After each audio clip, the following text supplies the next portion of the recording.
Hello, hello, hello, and welcome to the Faithful Entrepreneurship Mastermind. I am your host, Gary Ratliff Jr., and I'm so excited to be here with you today.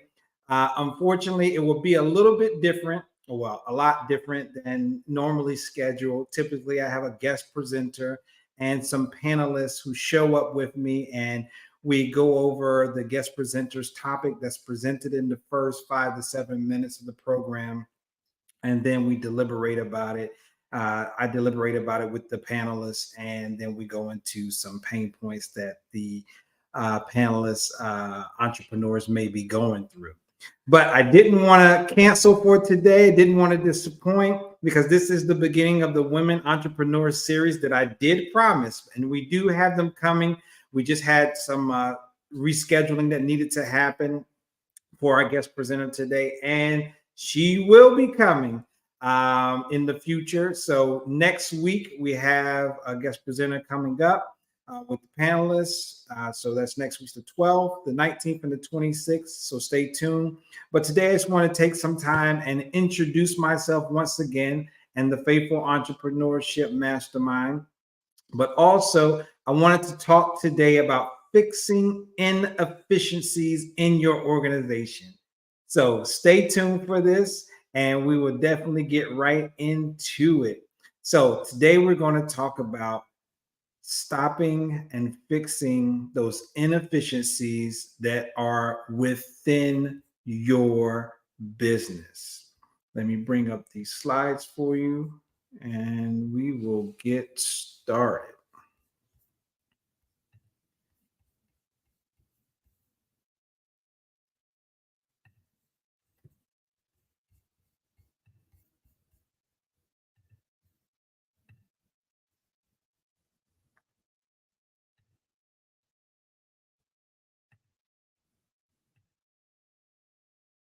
All right, here we go.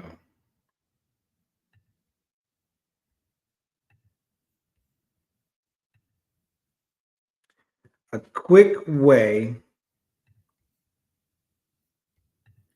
to spot and fix operational inefficiencies. So, what's the goal in your business? What is the goal in your business? The number one goal you should have is to reduce your failure rate and increase your success rate.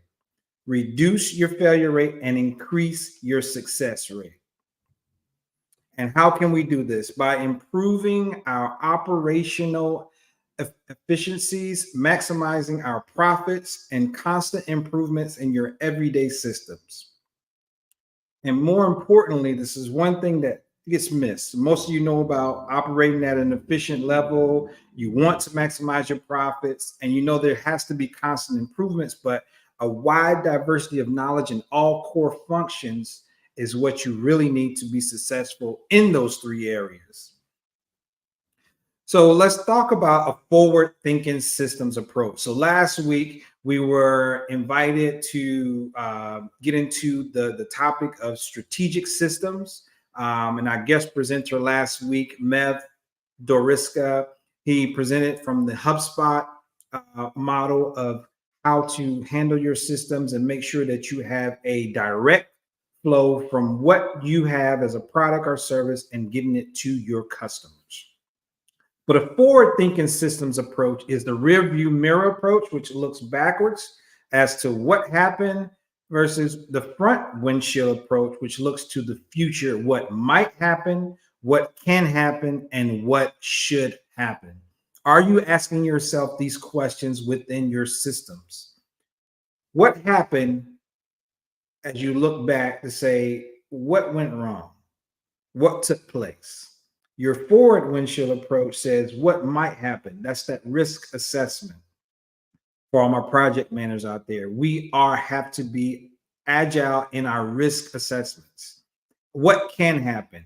What can happen? So, for instance, today, you have a model that you follow in, but things change and issues happen. But you have to be able to say, okay, if this happens, what will take place and what should happen? Should this be taking place in this system? This is not how that was supposed to work. Let me change it. So the importance of planning will help you with that. Regardless of your size, I'm talking to you if you're in the idea stage of your business or if you're in the early stage of your business.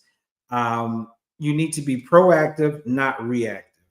Proactive is plan with specifics, right? Don't just say, I want to make money. I want to sell my book. Okay, how are you going to do that? Are you going to be on Amazon? Are you going to be available on Barnes and Nobles? First of all, how are you going to write the book? A roadmap to the future. Have it strategically planned out. Are you going to launch? How are you going to do this launch? What are the dates? Who are the people that need to be involved versus being reactive, which is you react to something that already happened. If you're reacting to something that already happened, that means that you're doing cleanup. So accelerated actions to maximize your profit is success is not based on only one factor in a business. So if you can only depend on this one thing to bring in revenue, you will not be successful in business. Needs to diversify. Improvements in the entire system. So if you say, okay, if I can get people to show up to work on time, we'll be better. But no, there's more reasons behind that.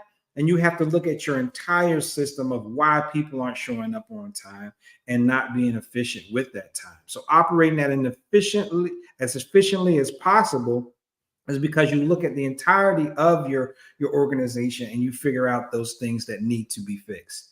Beating the competition by being better and different. How do you even get started? Let's see. SWOT analysis. So I am a SWOT analyst. I will help you discover your strengths, your weaknesses, your opportunities, and your threats. But every business has something in each of these categories. Now, there's a lot of you that say, well, I know what a SWOT analysis is. I've even written SWOT analysis, but have you utilized your SWOT analysis? That is the big question here. As an entrepreneur of faith, specifically, we're focusing around women this month, but I think this speaks to all across the board. Are you seeing your strengths? And how are you being motivated within those strengths? Are you noticing your weaknesses, your areas of needs improvement? And how are you maximizing your strengths to support those weaknesses as you build them up? And then what are your opportunities? What are the opportunities that you're missing out on? Quite a few weeks ago, in talking with some entrepreneurs, I made the statement that what is the difference between work and opportunity? What is the difference between work and opportunity? Work is something you do, and opportunity is something you see. It's a vision. You have to have a vision of what can be. And Peter Drucker, who is someone I seriously follow, he states that, in management, it's those unknowns that we venture into and that we're able to be maximize our potential in those situations. And then those threats. What are those threats that are out there that are going to keep you from being able to present yourself at the best you can be? What are those things that are going to stop you from being productive, from maximizing your potential and your profits? Who's out there that's trying to copycat what you're doing or can say that you didn't get your trademarks together? Think about those things. Because this is the critical self-evaluation of your business. We need to be critical in our self-evaluation and highlight factors when planning for the future. And this identifies where a business is in relation to the competition. So you have to understand where you are in the competitive field and industry that you're in. And that creates your strategic plan. And that's what comes out. It emerges out of your SWOT analysis. So definitely be tapping into that. So now I'm going to focus on operational management. This is going to be some really general brushovers on key components that can help you fix these inefficiencies. But if you seriously take notes and engage with each and every one and start to look at piece by piece, you will begin to notice how to stop very quickly these inefficiencies in these different areas. So, operational management. Operational management, effective versus efficient. Effective versus efficient. An effective operation, the process is adequate to accomplish the intended purpose or goal. Yes, we're gonna accomplish that purpose. We're gonna accomplish that goal. Produces an expected result. Oh wow, we're gonna see the result all the way through. We got the job done. Oh yes, we got the job done. Yay! But effective versus efficient. An efficient operation is performing same or similar tasks in the best possible manner. Performing same or similar tasks in the best possible manner. Agile. Where's all my agile people at? Where's all my lean business operators at? We know sometimes you have to continuously do the same thing because you become better at it. You become known for it, which reduces your wasted time and effort and increases your net profit. It concentrates on how much effort it takes to produce the desired result. So now you have a system, an understanding of the systematic flow workflows that you have. Rather than concentrating on results alone, you're concentrating on what is being produced and how much effort needs to go into that so you don't waste your time and your effort. So, similar business selling essential same products or providing the same service or a same size workforce, you're located in equivalent type facilities, one completely automated with up-to-date equipment, computers and software, and the other still operating with older equipment and manual operations. And I'll go back to Peter Drucker, who said about R.H. Macy when he saw that the unwanted and unloved appliances overtaking his beloved fashions. So this is Macy's, on which he himself has spent his working life and his energy. The unexpected success is a challenge to management judgment, and management is paid for their judgment, but they are not being paid to be infallible. In fact, they are being paid to realize and admit that they have been wrong, especially when their admission opens up an opportunity. Let me say that again.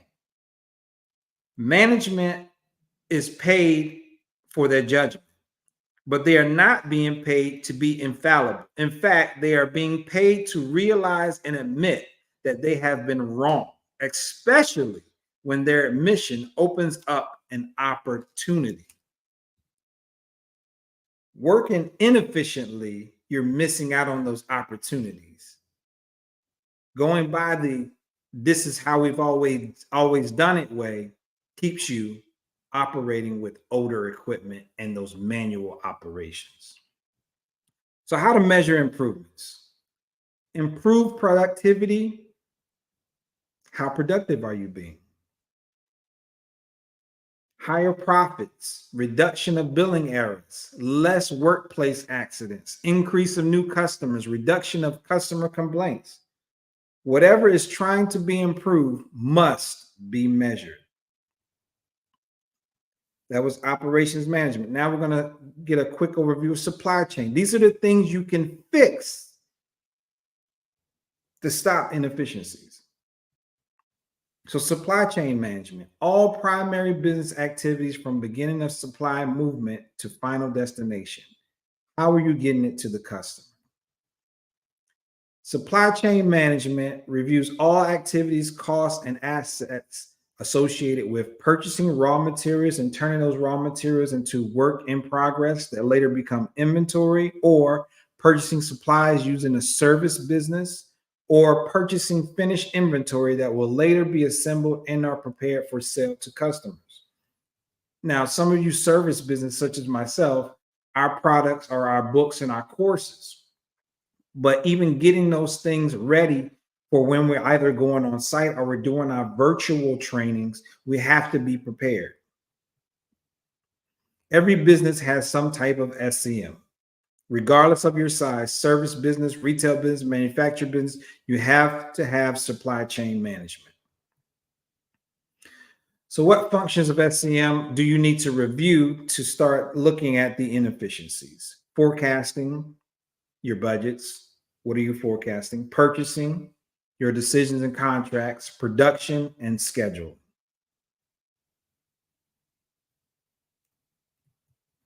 So, forecasting anticipates your needs. Your supplies and inventory are coordinated with your sales. And purchasing is pricing, terms, your delivery, quality, reliability with your vendors, and your stakeholders, right? So if you're working on a project and you're bringing these assets together, you're purchasing, and you want to make sure you have the lowest price. Is not always the best price. Let me re-say that. The lowest price is not always the best price. You want to make sure that you're getting quality. Quality. Because if you deliver something that doesn't have the level of quality that is expected, especially if you're overseeing a project, if you have a government contract, just because it's cheap doesn't mean it's the best. Production, idle time is costly. Idle time is costly. So being efficient in that area of running an efficient system and program and organization, people don't want to wait. Amazon effect, right? Supplies must be sufficient, neither overstocked or understocked. Because if you're overstocked, you have all these books that you ordered for yourself that you want to get out to people, but you don't have the sales. You're in the hole. You're in the hole with that. And if you're understocked, when people are trying to order something, they're going to be waiting on it. How many of you hate to wait more than a week for something you order on Amazon now? Scheduling, timing is critical. Supplies, materials, inventory all reach business at the same intended time, pieces of a puzzle all fitting together. Inventory, right inventory, what sells, and sufficient inventory, correct amounts. And the same example that I just talked about. Oversupply, undersupply affects your net profit. There's your gross profit and there's your net profit. If you need to understand the difference, go back to the first one that we did with Katisha Galashaw. And she talked about knowing your numbers, measuring what matters. Transportation, type of transportation, cost, who pays, vendor or the customer. And your origin, shipping point, the buyer pays. Your destination, the vendor seller pays. Have these agreements all outlined in your standard operating procedures, your SOPs. And financing. Go back. Review pricing most advantageous. Your vendor financing versus your traditional lenders. Is the cost of money factored into your selling price? A lot of you price jobs based on how much you need in your business at the time. You got to stop doing that. Let's stop doing that. Price the job when you know your costs. When you know your numbers, you know the cost of doing business, and you will price your jobs or sell your products or your services, and you will have your profits included in that after all your expenses. So special customer requests. I try to really help entrepreneurs have a standardized practice versus sometimes with these special customer requests, but they do happen, right? So consider possible interruptions of normal supply chain and operations, possible effect on net profit, and your special request cannot be counterproductive to your normal business activities. An efficient SCM system. Positive effect of efficient SCM system is more than just cost savings. Shouldn't be no idle downtime. Goods or services are available for your customers. goods or service delivered on time, customer satisfaction increases, leading to long-term relationships. You see how this is knocking out the inefficiencies so that downtime is gone. Your services and your goods are always available. You're not a burnt out entrepreneur. Your goods or service are delivered on time. You're not saying, "Oh well, I didn't put in the time for shipment," or "I didn't talk to the transportation company that was delivering." We have to have all these things outlined in our systems and in our agreements with our vendors. And your customer satisfaction will increase. That's leading to a longer term relationship. So profit increases not only through cost savings, and that's what we just went over, excuse me. So the summary of efficient supply chain management is it improves operations, achieves customer satisfaction, lowers costs, and reduces wasted time and effort. And last but not least is managing for change. What is the number one constant? Change. Change will happen in business. Change will happen in your business. So how are we managing the change? One constant in business is change. It's not an option. Businesses must embrace change rather than resist change. So embracing change, just like I just read, out of the Innovation and Entrepreneurship book by Peter Drucker, change is inevitable. It will happen. And the thing you have to be ready for is opportunity. Because if you're ready for opportunity, you will be successful as an entrepreneur. Work, difference between work and opportunity. Work is something you do, opportunity is something you see. So plan for orderly change. So your internal factors. A lot of times we talk about external threats, but what are your internal threats? You want to seek cost savings. What are you overspending on? Improve product or service quality. So you want to get it made at a cheaper price, but what is the quality going to be like? So start looking at the quality, right, that you can bring. Improve that product or service quality. Reduce work hours. You shouldn't look to work more hours. You should want to work less hours. My ultimate goal is only work 10 months a year. 10 months a year, 8 weeks off. It sounds like a normal job, but I mean, I'm going to travel and be away, right? It's ingrained in my business plan. Have less employee stress. If you're listening and you're understanding what is going on within your organization, you'll have less employee stress. Hire me, G Relations LLC. We'll come in and we'll do moment of reflection exercises, and we'll teach you the big idea, which is the cycle of all relationships, and teach you how to be a better employee and employer relationally. Improve internal security. Cybersecurity should be your number one thing. Number one. Just like you saw the results of the pandemic, you should have something in place for cybersecurity. If you don't have a cybersecurity plan in your SOPs, you are doing yourself a disservice this day and age. And also have a standardized workflow. External factors, customer desires and needs change, industries change, competition comes up. Competition always comes up. OpenAI came out of nowhere, and look at them. Boom. NVIDIA came out of nowhere. Boom. And they're exploding these profits. They're going to be trillionaires. We've been praising Bezos and Gates and all them for being billionaires, but the trillionaires are here. They are here. Economic factors. We saw the prices of houses go up, the percentages of what the interest rates going way up, skyrocketing. Food costs are way up. Economic factors, new laws or regulations, pressure from investors for improved profits. These are things that if you have a strategy in your systems, already thinking about this, that's why SWOT analysis is so important.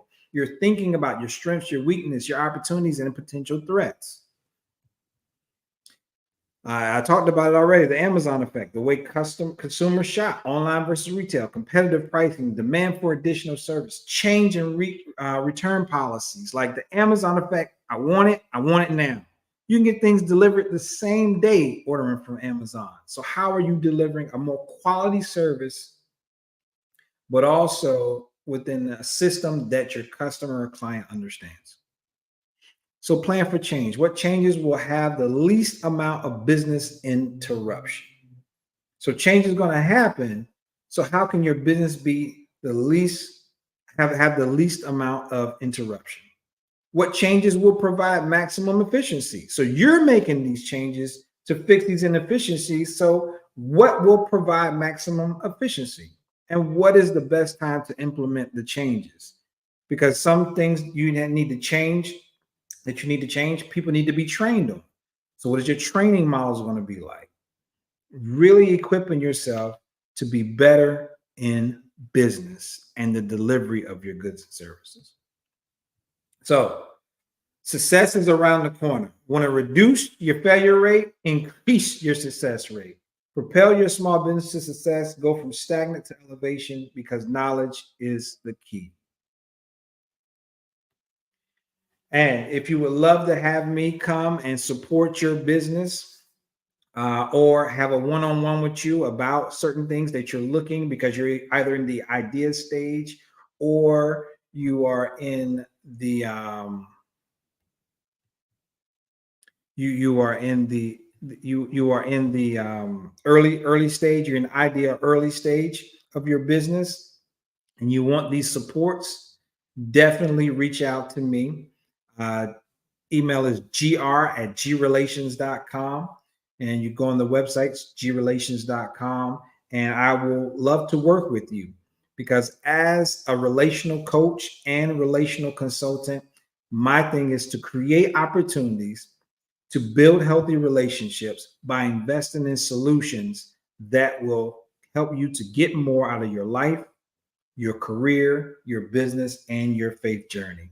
So I thank you for spending some time with me today. Next week, we'll be back to our regularly scheduled program. We'll have a guest presenter and we'll have panelists who will discuss the topic.